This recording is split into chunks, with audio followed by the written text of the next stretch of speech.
নিশ্চয়কৈ মই বৰ্তমান উপস্থিত আছোঁ জামুগুৰি হাটৰ পুলিচ থানাৰ নিচেই কাষতে থকা চন্দ্ৰপুৰ গাঁৱৰ এখন বাসগৃহত, আৰু এই বাসগৃহখন হৈছে ৰাজুৰয়ৰ। আৰু এই চন্দ্ৰপুৰ গাঁৱতে প্ৰায় ৪-৫ ঘৰখন ঘৰত থকা তেওঁলোকৰ যি পোহনীয়া জন্তু গাই গৰু বা ছাগলী আদি, ইয়াত এজাক পগলা কুকুৰে আচলতে কামুৰি মাৰি পেলোৱাৰ এক ঘটনা ঘটিছে। ঘটনাৰ ক্ৰম অনুসৰি ইয়াত থকা যি পোহনীয়া গাই গৰু সেই গাই গৰু কুকুৰে কামুৰি পেলাই, জলাতংক ৰোগ থকা কুকুৰে কামুৰি পেলাই মাৰি পেলাইছে। আৰু ইতিমধ্যে পশু চিকিৎসালয়ৰ চিকিৎসক আহি পেলাই ইয়াত তেওঁলোকক জনাইছে যে এয়া জলাতংক ৰোগৰ দ্বাৰাই এই গৰুসমূহ ঢুকাইছে। মোৰ লগত কিছু লোক আছে, স্থানীয় লোক আছে। তাৰ আগতে মই কেমেৰা পাৰ্চন ৰাজক ইয়াৰ সামগ্ৰিক পৰিৱেশ দেখুৱাবলৈ অনুৰোধ জনাইছোঁ। এই লোকসকল দেখিছে, এই লোকসকলে সেই গাই গৰু মৰি যোৱা গাই গৰুৰ গাখীৰ খাই পেলাই ইতিমধ্যে তেওঁলোকে বেজী ল'বলগীয়া অৱস্থা এটা পৰিণত হৈছে, বা তেওঁলোকে ঔষধ খাই আছে। মই তেওঁলোকৰ ওচৰত যাম, কিছু সবিশেষ জানিবলৈ চেষ্টা কৰিম। এই বাসগৃহৰ স্বত্বাধিকাৰী ৰাজু ৰয় আছে, তেখেতৰ ওচৰলৈ গৈছোঁ। আপোনাৰ ঘটনাটো কওকচোন। গাই গৰুজনী পৰহি পৰা হৈছে, আৰু গৰুজনীৰ লক্ষণটো আমি ফটকে ধৰিব পৰা নাই। তাৰপৰা ৰাতিপুৱাৰ পৰা লক্ষণটো আমি ধৰিব পাৰিছোঁ। আমি গৰুটো এষ্টাৰকে ৰাখিছোঁ, কিন্তু কালিৰ পৰা আজি এতিয়া টাইমত মৰি গ'ল। আগতে কামুৰিছিলে? আগতে কামুৰি দেখাতো নাই, গম নাপায়। গম নাপায়। গাখীৰ খাই থকা হৈছে? গাখীৰ খাই থকা হৈছে। নাই, গাখীৰ যিদিনাখন চিৰিয়াছ হৈছে সেইদিনা খোৱা নাই।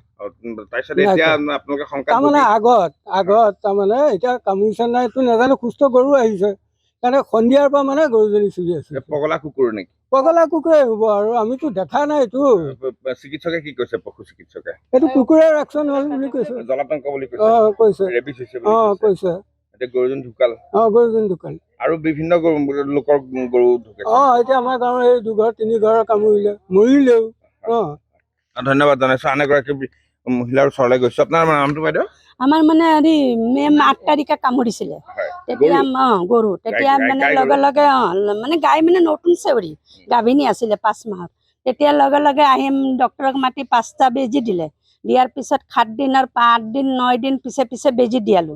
28 তাৰিখে লাষ্ট বেজি আছিলে, দিব পৰা নাই। গাইজনী মানে 5 দিন পিছতে চিৰিয়াছ হ'ল, একে মুখৰ পৰা লেলাটি ওলাল। তেতিয়া ডক্টৰে আহি কৈছে, ডক্টৰ নুচুলে, ডক্টৰে কৈছে যে পগলা হ'ল গৰুটো, পিছফালে বান্ধি দিয়ে। পিছফালে বান্ধি দিছোঁ আমি। বান্ধাৰ পিছতে আৰু 2 দিন থাকিলে, থকাৰ পিছত মৰিলে। কুকুৰখিনি আমি নাজানো ক'ৰ হয়।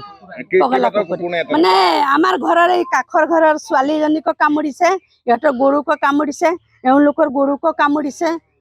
আৰু ছাগলী এটাকো, খাহী এটা আছিলে, তাকো কামুৰিছে। খাহীটোও মৰি গ'ল, তাৰপিছত গৰুটো মৰি গ'ল। গাভিনী গৰু আছিলে। ছাগলী কামুৰিছে? আপোনালোকে সেই গাই গৰু গাখীৰ খাইছিল নেকি? নাই, এই নতুন চেউৰি গাভিনী আছিলে। ইহঁতৰ ঘৰত খালে বাৰু।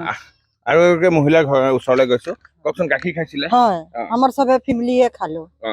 ফেমিলি খালো যে আমি ঔষধ খোৱালো, লাচিদা ডাক্তৰ এইটো আহি বেজি দিলে, ক'লে নহয় এইটো কুকুৰ কামৰা। তাৰ পিছতো পিছফালে বান্ধি দিলে। পিছফালে বন্ধা পিছত 1 সপ্তাহ থাকিলে।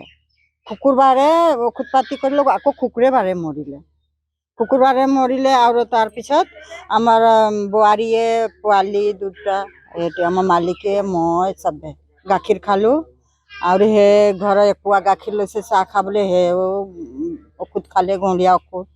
আৰু ডাক্তৰ তাতে আমি চবে গ'লো, আৰু ডাক্তৰ ক'লে নহয় আপোনাৰ হাত কাটিছিলে, টিনছে ঔষধ খোৱালো মুখত, যে আপুনি বেজি ল'ব লাগিব। তো মই আপোনাৰ ঘৰত থকা গৰুকো মাৰিছে? হয়, 15 দিন যোগা পিছতে কামুৰিছে। ডাক্তৰে ক'লে কামুৰিছে। সেই গৰুজনীৰো একে বেমাৰ? একে বেমাৰ। আন এগৰাকী মহিলা ওচৰলৈ গৈছো। আপুনি কওকচোন, ছাগলী কামুৰিছে বুলি কৈছে? মোৰ ছাগলী গোটৰ পইচা পাইছিলো যে, তেতিয়া গোটৰ পইচা মই ছাগলী কিনিলো, ডাঙৰ হ'ল। কিন্তু ছাগলীটোক লগে কামুৰিলে, লগে মৰি থাকিলে। কুকুৰৰ আতংকই সাংঘাতিক পৰিৱেশৰ সৃষ্টি কৰিছে। কি ক'ব এতিয়া? কি ক'ম, আমাক আপোনালোকে কিবা এটা কৰক, যাতে আমাৰ ছাগলী, গৰু, মানুহ, আনকি মানুহকো কামুৰিছে। মানে ঘেৰাও কৰি লয়, ঘেৰাও কৰি পেলাই একদম কামুৰি মাৰি পেলাই। আপোনালোকে কিবা এটা কৰক, তেতিয়াহে আমি কিবা এটা। ধন্যবাদ জনাইছো। এয়াই আছিলে আচলতে চন্দ্ৰপুৰ গাঁৱৰ পৰিৱেশ। এজাক বলীয়া কুকুৰৰ আতংক ইয়াত এক বিৰাট সাংঘাতিক পৰিৱেশৰ সৃষ্টি কৰিছে, আৰু এওঁলোক আতংকত ভুগিছে। এওঁলোকে জনাইছে যে এতিয়ালৈকে প্ৰায় তিনি-চাৰিজনী গাই গৰু ইতিমধ্যে সেই বলীয়া কুকুৰে কামুৰি পেলাই জলাতংকৰ ৰোগ থকা কুকুৰে কামুৰি পেলাই ইতিমধ্যে মাৰি পেলাইছে। ডক্টৰে ইতিমধ্যে তেওঁলোকক জনাইছে যে পশু ডক্টৰে জনাইছে এয়া জলাতংকৰ ৰোগৰ কাৰণেই এই গাই গৰুকে কেইজনী ঢুকোৱা হৈছে। তাৰোপৰি ইয়াত থকা বিভিন্ন মানুহকো কামুৰিছে আৰু ইয়াৰ ফলত এই গাঁৱৰ লোকসকল যথেষ্ট আতংকত ভোগা দেখা গৈছে।